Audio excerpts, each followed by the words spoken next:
I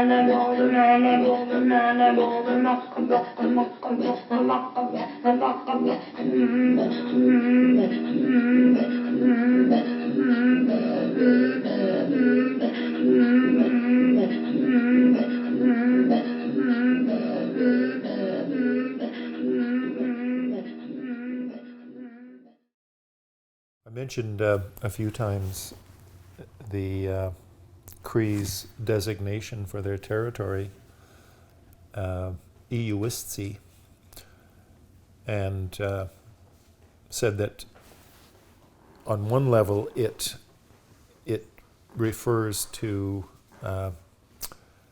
Cree land, Cree territory.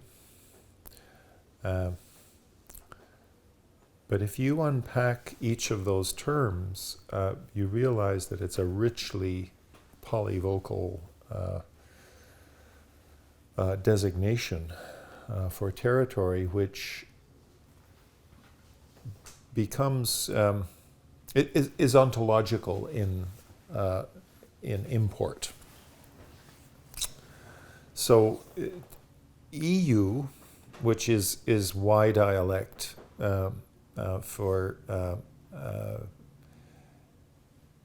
Crees at one level. It's the same word for the Crees going eastward, the inland Crees. It's Eeyou becomes Innu, which is the same word as you find among the Innu of the lower North Shore and Labrador, who were basically, if they were in the St. Lawrence watershed, they were colonized principally by the French and the Catholics, and were known as Montagnais. But just over the height of land from Lac Saint-Jean, you get to Mistassini. It's Innu on both sides of the height of land, but the ones that were in the James Bay, Hudson Bay watershed were colonized by the Hudson's Bay Company, the Anglicans, and became English-speaking as a second language. So that's part of a kind of an interesting history of a somewhat arbitrary geographical divide becoming quite significant in terms of the formation of national identities. Prior to the Cree communities of the James Bay region in what is now Quebec organizing against Hydro-Quebec, they were just a distribution of communities. And of course that very large language family goes from Labrador through Quebec, Ontario, Manitoba, Saskatchewan, all the way to the Rocky Mountains. And although there are some discrete dialect shifts along the way, these communities are continuously intermarried with their neighbors, and it's a continuous social fabric from the Atlantic Ocean to the Rocky Mountains of people who, according to linguists, are speaking the same language, a few dialects of the same language. But as history developed, this group of Cree communities form a regional political entity and self-identity in the 1970s.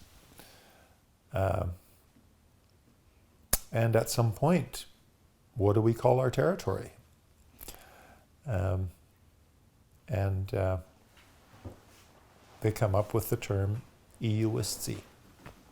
Okay, so to return to unpacking Eeyou, it's a word with marvelously nested levels of meaning. So Eeyou at the most specific level refers to a Cree person, as opposed to, let's say, an Algonquin or an Inuit or Inuk person. But at another level, Eeyou is used to refer to a First Nations person, as opposed to other humans. At yet a more inclusive level, Eeyou is the word for all humans. And at an even more inclusive level, Eeyou is the term for living entity. And if you dig into it a little bit, you understand that there's nothing which is not a living entity. So the Cree self is a participant, is an instance of this ultimately completely ubiquitous, comprehensive web of life, of living relationships.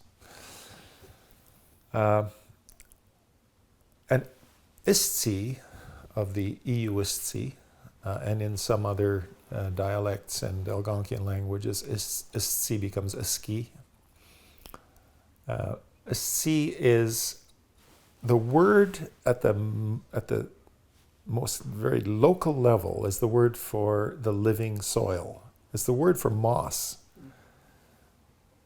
In Cree conception, the soil is not a material, inanimate substrate with stuff growing on it or in it. The soil is, moss for Crees signifies, in a sense, the living soil. But Istchee, again, is nested. So Istchee is also the word for hunting ground or family hunting territory. And at a larger level, it refers to now the nation, the Cree Nation territory, as in Eeyou Istchee. And at the most inclusive level, again, it refers to the planet. It refers to the earth. Not so different from English or French in that sense, the terre, or earth in the sense of soil, also becomes expandable to the earth as a whole, as a planet. So the idea of Eeyou Istchee, on the one hand, it's a discrete territorial, a regional territory that's been named as such, but it's animated in terms of its meaning and its significance for how Crees are connected to the rest of the universe. It's animated by these nested categories of inclusion, which I find really, really fascinating, because it's that kind of ontology of Cree being and of the being of the land and Cree involvement, engagement with the land is reflected in the terminology.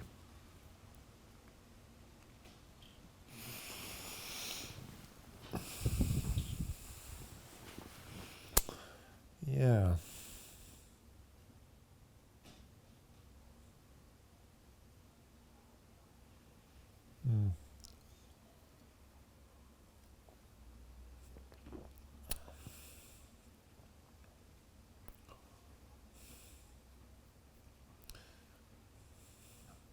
I'm just thinking about something that I kind of started on and aborted earlier on. And that was on multiculturalism and multinaturalism. But I'm not sure if I can come back at that successfully at the moment.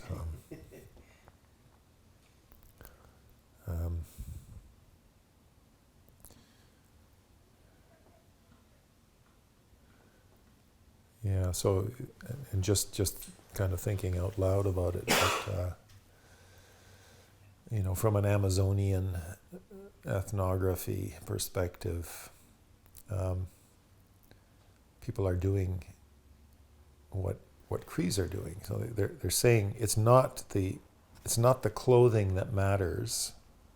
Well, it's not exactly what the Crees are doing, and I guess this is the point. So let's say the Tucano ceremony, the fish ceremony, when the members of the village dress themselves up in costumes of representing fish and other beings, but for some reason the fish seem to be very central in this ritual. But same principle extending to all other non-human forms of life. they're basically saying if we could inhabit the bodies of the fish, we would experience ourselves as humans.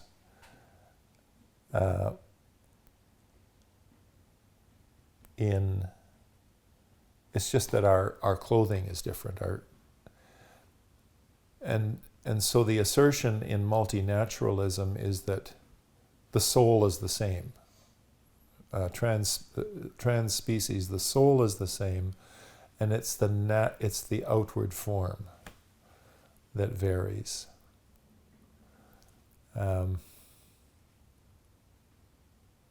in that respect, it's pretty close to the Cree ideology of you and I have the same flesh, but it's not the same. The Crees are. This is where I kind of got hung up, like just trying to run the comparison. I have an article which I've kind of set aside and forgotten and not looked at for a long time, where I tried to go through this logic of it. It's in the Handbook of Animism. But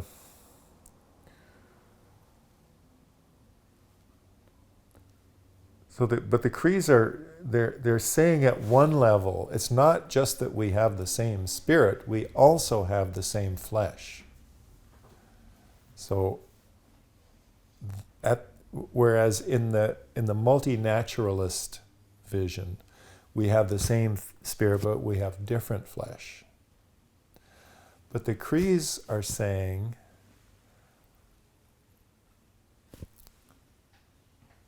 that's getting it wrong. That's only addressing one level of the problem.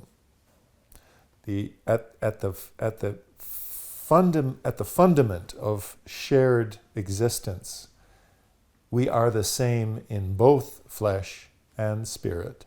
Mm-hmm.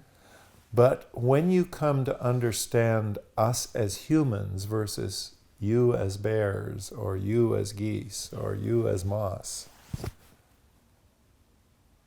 we have different mind, or soul, or spirit, and different flesh. So, from a Cree philosophical point of view, differentiation is ubiquitous for certain purposes. Whereas, so this idea that, in a multicultural worldview, we've got these cultural differences overlaid on a common natural substrate. That doesn't work for Crees. But nor does multinaturalism work for Crees. But I'm not sure how to... That's a tough argument. That's a tough one to explain to someone who hasn't kind of gotten into Viveros de Castro. Huh? Yeah.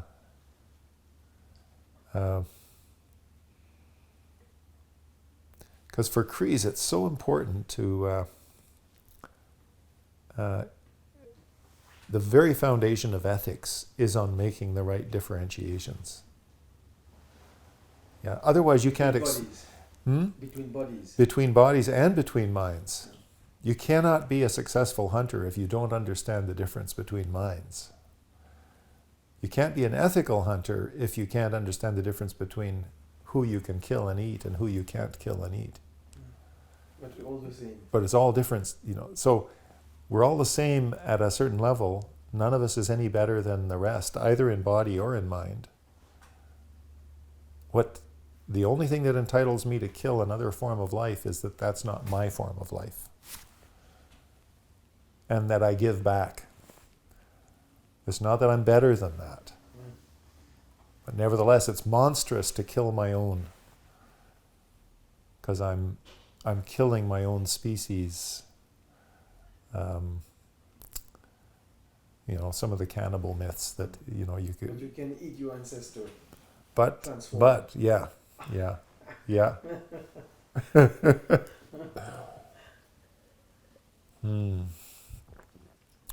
There's little vignettes in Cree mythology or in, they're not even elaborate enough to be myths. Some of them are just like almost not quite haiku like, but you find them expressed in songs or just in kind of statements like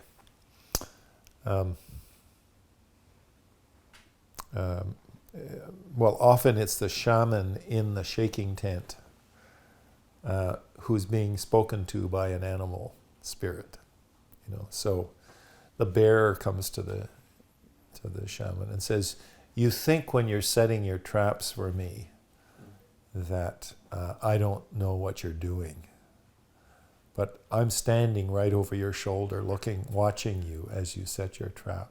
And the only reason you ever find me in your trap is that I agree to step in it." Yeah, so that's one statement of the bear mind. Or another one, the whiskey chanch, the gray jay, Canada jay.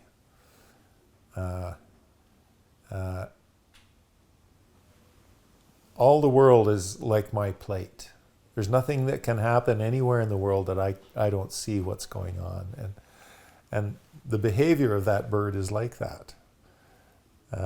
You don't necessarily, sometimes, they hang around human camps, but sometimes you don't see them. And then you leave some food somewhere, you leave some scraps of food, and they come out of nowhere, and that's something special about the Whiskey Chanch mind. Yeah. But when you go out hunting, you cannot be picky. You have to shoot the caribou you see, or there are stories about not shooting an animal that suddenly face to you if you're out hunting. Yeah, that's an interesting question. You can be selective. Let's say you have a flock of geese coming in, and especially in the fall, the young ones are pretty skinny. They've been born on the tundra. They're coming south. Unlike the adults, they don't have a nice layer of fat on their abdomen. They're not that easy to distinguish because they already have the full stature, like their wingspan, the distance from their beak to their tail.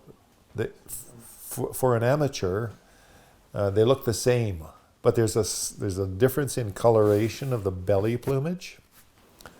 And Cree expert hunters will systematically choose adults and let the young ones go.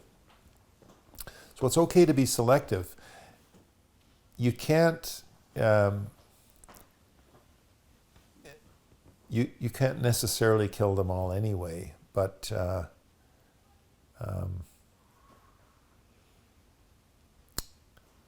if you do kill something, you have to take it. And when you're fishing, you can't always be selective. A little fish might take your hook, or a big fish might take your hook. And most Crees of my generation or older, I think I see it differently with some younger Crees. I've seen them putting small fish back, but older people don't like that. They say that's playing with a fish, and it's refusing a gift. So that's one thing that speaks to what you're asking about. But another one is black bears are solitary. Very often, black bears are solitary sightings. And on one recent occasion, and if a black bear offers itself, you should take it.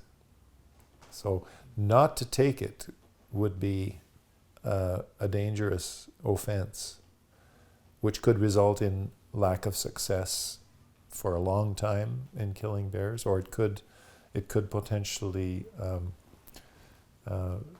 result in aggression by the bear because the bear is offended. So I recently, I think it was 3-4 years ago, my closest Cree hunting buddy, we've been going hunting moose every fall for over a decade. And he was at the top of a fairly high hill, and a bear appeared, big black bear appeared down by the edge of a lake. And there was a fairly narrow corridor between the woods and the water's edge. But it was a steep hill, and it was a big bear. And Elmer's sees this, and thoughts go very quickly through your mind. You think, Jesus, if I kill that bear, how am I going to get him up the hill? I'm here alone. But the other thing that he knew was he had to kill the bear. The bear was there for him.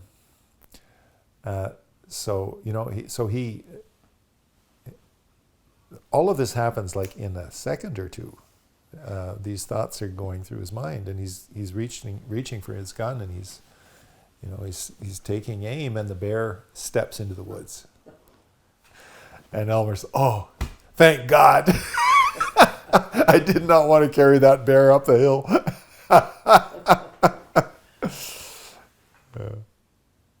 The question I have is, do Cree adopt animals? For instance, polar bear cubs or bear cubs, or no case of adoption? There's been or whatever.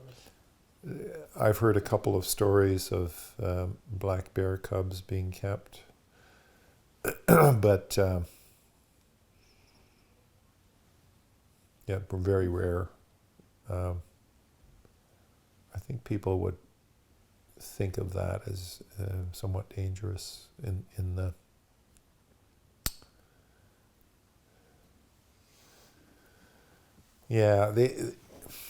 they have a term that they translate as pet for the animal that you kill with particular ease. So my friend Elmer, for example, he's just always getting bears. And it's not that he goes looking for them necessarily harder than other hunters, but just bears have a certain affinity for him, and he's continually getting, like, he'd get 3 opportunities to shoot a bear for every one that I see, and for other people it's moose, and for other people it's geese, and they call those their pets. But an animal that you keep as a pet, I think that's mixing categories that might be uncomfortable. One thing that people have done is this. I've heard a few stories of this kind. Not that many. It's not that common. Like, I never saw anybody in Wamingji in all my years in hunting camps. I never saw anybody keep a wild animal as a pet. But you'd hear stories from time to time. And some people would raise goslings, young Canada geese, and keep them tame, and then they'd send those geese out, and they'd come back with other geese, and you had to, of course, recognize your own goose, so you didn't shoot your decoy. But a very effective decoy is a real goose is, of course, more persuasive than is the most persuasive sort of decoy.